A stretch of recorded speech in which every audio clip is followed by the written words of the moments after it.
title is A Liar's Opus. Prelude. I could be anyone.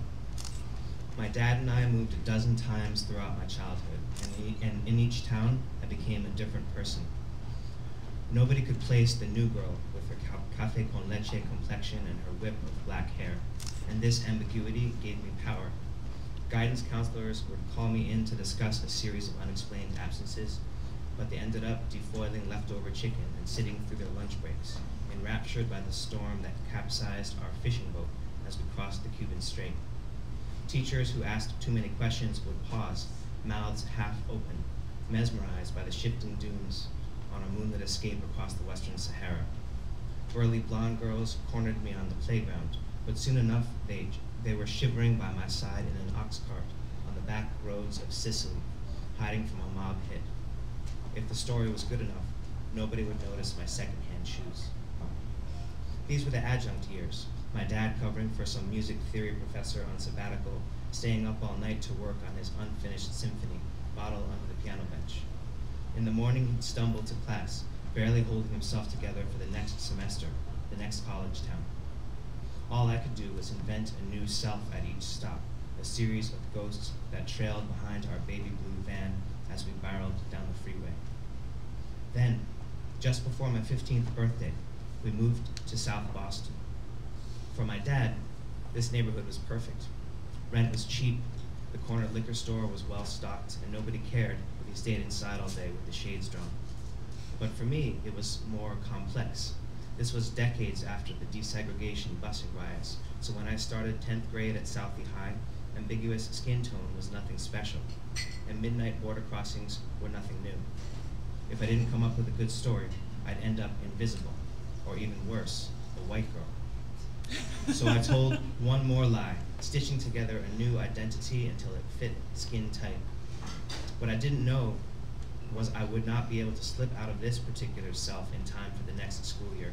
This fabrication became my straitjacket for the next decade as I writhed and shimmied my way down to the blackest, hottest depths of hell, and now back.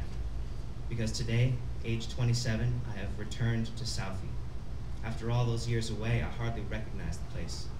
My dad's old standby, O'Donoghue's Liquors, has shut down, replaced by something called Esprit du Vin. At Doughboy Deli, grandmother's elbow for space with yuppies, and the kielbasa is hemmed in by artisanal prosciutto and aged Gouda. Those boarded up storefronts on West Broadway have become Asian fusion tapas joints and Bikram yoga studios. And a gated community now looms across the street from our apartment building, which is beginning to sag, falling apart like my dad's body. He's dying. The old liver is finally giving up the ghost after a steady barrage of Jim Beam. I suppose I should be pouring him a congratulatory toast because he's been methodically drinking himself to death for years. But the thing is, after years of listening to hardcore punk and Riot Girl, then being tortured by sugary pop and saccharine saxophone, I'm finally ready to listen to my dad's symphony. I have come back to his music, and I'm not ready to say goodbye to the man. At least, not until he clears up some unanswered questions. Despite the countless hours I spent in countless libraries researching my invented histories, I never did have a reliable source for the real one.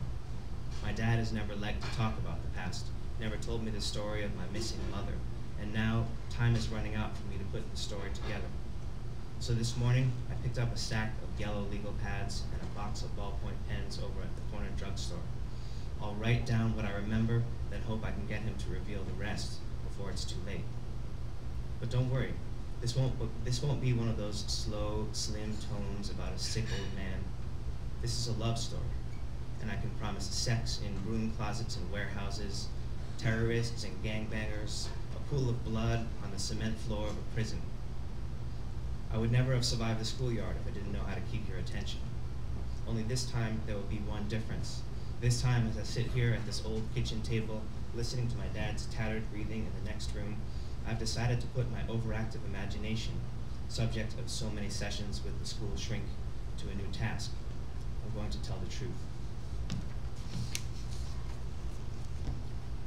Okay, so the next couple of chapters, the narrator, Layla, settles into Southie, and she is sort of beginning to adjust to her new school, her new environment when the attack of September 11th happens. And at that point, that prompts her father to reveal the first piece of information she's ever learned about her missing mother, which is that her mother is Palestinian. And so she goes through sort of this period of skipping school and soul searching and whatnot, and she decides that when she goes back to school, she's going to wear hijab, or the headscarf. So the chapter I'm going to read an excerpt from is the first day back in school. Chapter 3. Monday morning, September 17th, 2001. The New York Stock Exchange was back open, baseball was back in season, shoppers were back in the mall clutching bags emblazoned with "America open for business." And in Southie, my dad was back in his studio while I made my way back to the bus stop. One difference. Now I was wearing hijab, ready to suffer for my mother. On the school bus, an entire row of seats cleared as I sat, just as I expected. I stretched out and enjoyed all that free space, thinking through my new story. As a baby, I'd been carried across the desert, slung over my grandfather's back, and then allowed to run wild through the dusty streets of a refugee camp, until one day this strange American man showed up looking to save someone. By the time the school bus arrived in front of the gates, I had entered that familiar space where I almost believed my own story, where invention blurs into memory. "Raghead," somebody muttered as I crossed the parking lot. "Bin Laden, bitch." Then a hand reached around and tugged hard at the hijab. I winced as some of my hair fell out too, and when I turned, the scarf was on the pavement, and a group had encircled me. A small figure slid forward, and I recognized Librato, that shrimpy dude who sat behind Angel in the back row of physics. He stepped square on the scarf and crossed his arms. "Go ahead," he said. "Pick it up." A couple other boys took up the chant, "Pick it up, pick it up." Somebody pushed me until I sprawled on the pavement beside the scarf. I stood slowly and turned around the circle, some faces frozen, others laughing or solemn, the crowd stepping back as I heard the cackle and crow of a walkie-talkie, and the school police arrived. Librato shoved me as he passed, and I heard him mutter under his breath, "I'll see you later, Osama Mama." All I could do was lean down, dust off the scarf, and knot it tighter under my chin. I was scared, but I told myself I was glad nobody had recognized me as the new girl from last week. I told myself I had been transformed. By draping a simple piece of cloth over her head, the new girl had become the enemy, and heavy artillery was now trained at her back. Towelhead. Conversations silenced as she approached, the hallway mysteriously emptying around her. Snake charmer. Scrawny white boys in baseball caps kicked the backs of her heels as she walked down the hall, making kissing sounds when she whipped around. Sand nigger. Girls ran up behind her and peed and pushed hard, saying, "Bitch, my cousin died up in those towers." At lunch, I had an entire table to myself. I skipped the ham sandwich and went with the PB&J. Angel wasn't around the cafeteria, but when I entered physics, I stood in the doorway until he looked up, and I knew he really saw me for the first time. He kept his eyes on me, his head cocked at an angle, as I found a desk near the front of the room. As soon as I sat, the girl next to me moved to another desk, and the seats around me stayed empty as the room filled. This time, Mr. Wang didn't stutter, pronouncing my name slowly. "Layla Miller?" "Present," I answered, loud and clear.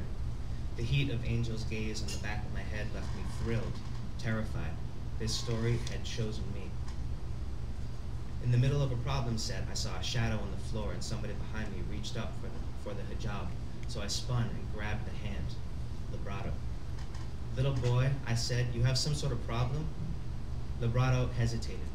He didn't have his crew behind him this time, and he was so puny I could have crushed his hand if I wanted to. Still, no way he was going to back down in front of everybody. He leaned in until I could see the pores on his nose, and the room grew silent. That moment, Mr. Wang stepped between us. He looked at me, his face stern. "You have a problem," he said. Then he turned to Librato. "And you, go your seat." Ching chong, Librato said. "No idea what Estechino ever says." He kicked the leg of my chair, grumbling as he walked away. For the rest of the period, I sat very still, watching for more shadows moving around me. Every time Mr. Wang asked a question, I raised my hand. When he finally called on me, I made sure my voice came out steady. At the bell, while everybody pushed out through the door, I waited, having already learned not to get caught in the middle of a crowd where I could be shoved or groped. So I was alone when Wang walked between the desks, picking up balls of paper and candy wrappers. At my row, he stopped. "I don't understand," he said. "Why you put this on now?" Ching chong, I said, and I pushed past him and out the door. Then, across the hall, I saw Angel leaning against a locker, and my breath slowed. He glided towards me, so close I could smell his cinnamon breath mints, so close I could see myself reflected in his black eyes. "I've been watching you," he said. "You're making yourself hard to ignore." "I'm not making myself anything," I said. "I'm just not hiding." He reached out to caress the edge of my scarf. "You look kind of hot," he said. He moved his hand down, touching my face. "Dangerous," he said. By 10th grade, this is what I knew about boys. They pass you notes with lewd drawings, whistle when you walk into homeroom, snicker when you get up to sharpen a pencil, brush up against you in the hall, cop a feel on the lunch line. But this was something new, the way the softest touch on my cheek could shiver through my whole body. But then he pulled the hand away, and a group of girls was approaching. Bleached highlights, hip huggers, pierced navels, spandex scooping low around the curves. And in the front, I recognized that giant girl from Castle Island.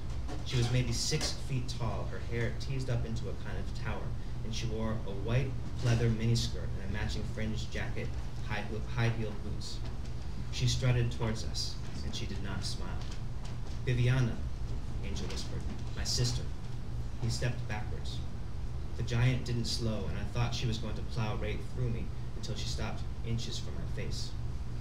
"You might be playing dress-up today, but I remember you, white girl." "That isn't my name," I said, "and you're one to talk about playing dress-up."